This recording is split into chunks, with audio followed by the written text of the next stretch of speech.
10:16 de la mañana, gracias por seguir junto a nosotros en Saboreando la Mañana. Y ofrecimos un tema muy interesante a todos ustedes, queridos televidentes, hablar de el Parkinson, ¿verdad?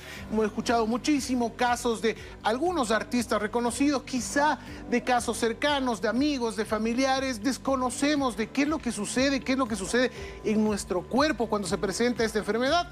Para eso tenemos a nuestra invitada especialista. Bienvenida, la doctora está junto a nosotros, Tatiana Aldaz, especialista en neurología. Bienvenida, doctora, gracias por estar junto a nosotros. Doctora, ¿cómo se presenta el Parkinson? ¿Qué es lo que sucede en nuestro organismo cuando se presenta esta enfermedad? Buenos días, Esteban. Primero, gracias por la invitación. La enfermedad de Parkinson es una enfermedad neurodegenerativa que también se puede denominar como una enfermedad de déficit, lo que significa que las personas que lo padecen van a tener menos cantidad de dopamina o van a producir menos cantidad de este neurotransmisor, y esto va a hacer que genere cierta sintomatología, tanto motora como disminución en la amplitud del movimiento, rigidez, temblor y además otros síntomas no motores como apatía, depresión, ansiedad, trastornos del sueño. Correcto. ¿Existe quizá un índice mayor en hombres, en mujeres?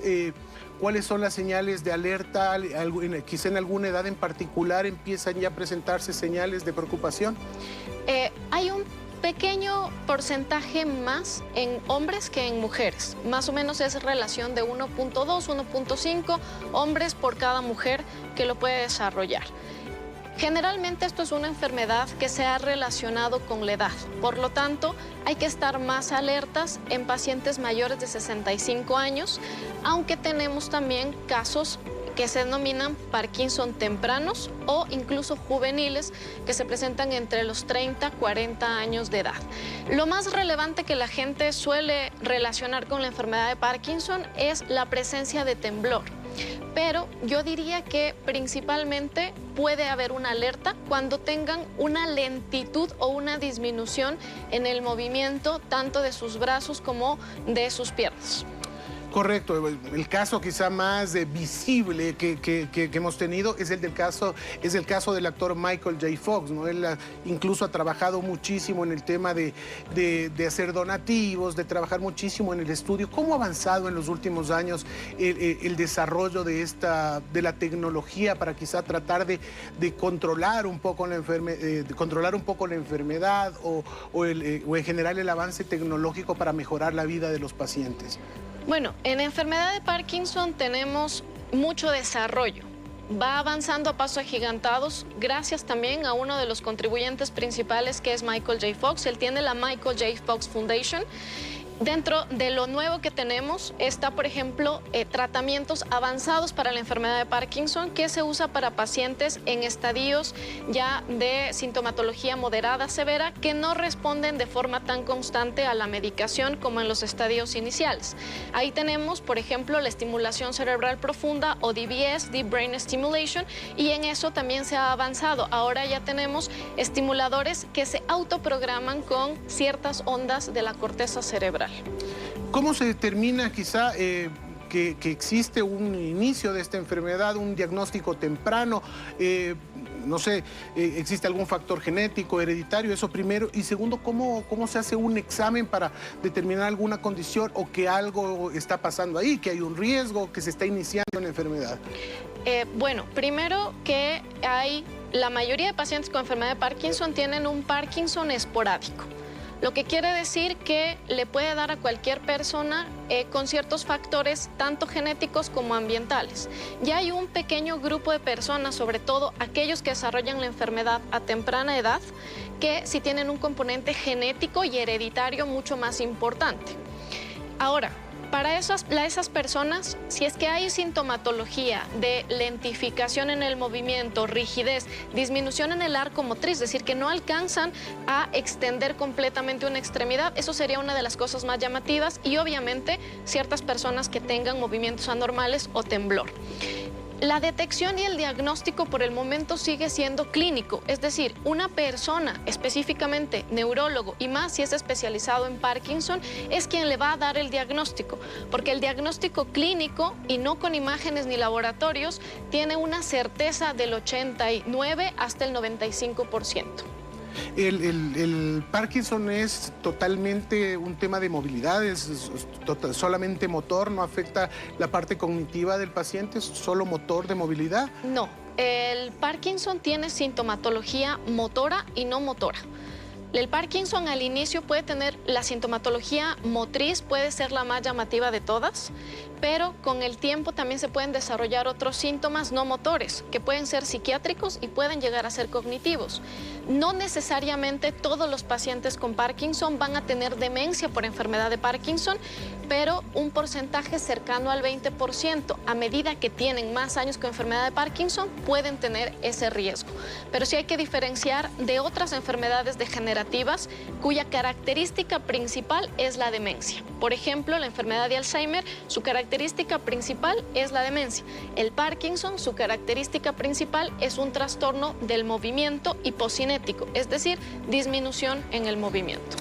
Excelente, y agradecemos muchísimo a nuestros televidentes que siempre son parte importante de nuestros segmentos. Tenemos una inquietud de una televidente, dice: buenos días, mi papito tiene Parkinson desde los 40 años, hoy tiene 74 años, han hecho de todo, dice, pero no han tenido ningún tipo de resultado, se mueve mucho o se queda estático.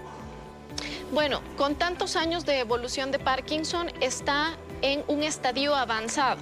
En el estadio avanzado, los pacientes empiezan a fluctuar, es decir, la respuesta a la medicación, que es levodopa, carbidopa, cuando hace efecto puede hacer un pico y empieza con movimientos anormales que se denominan disinesias, y cuando cae o baja el efecto de la levodopa, el paciente queda apagado o en off. Entonces va a haber durante las 12 horas que el paciente esté despierto picos con movimientos bruscos, momentos de estabilidad que cada vez van siendo en menos horas y después un bajón que es el off o el apagado. Cuando un paciente está en esta circunstancia, son pacientes que podrían llegar a ser candidatos a tratamientos avanzados como la estimulación cerebral profunda o DBS, que ayuda a la medicación a mantenerse más estable y a disminuir precisamente estas fluctuaciones. Pero habrá que ver la condición en la que...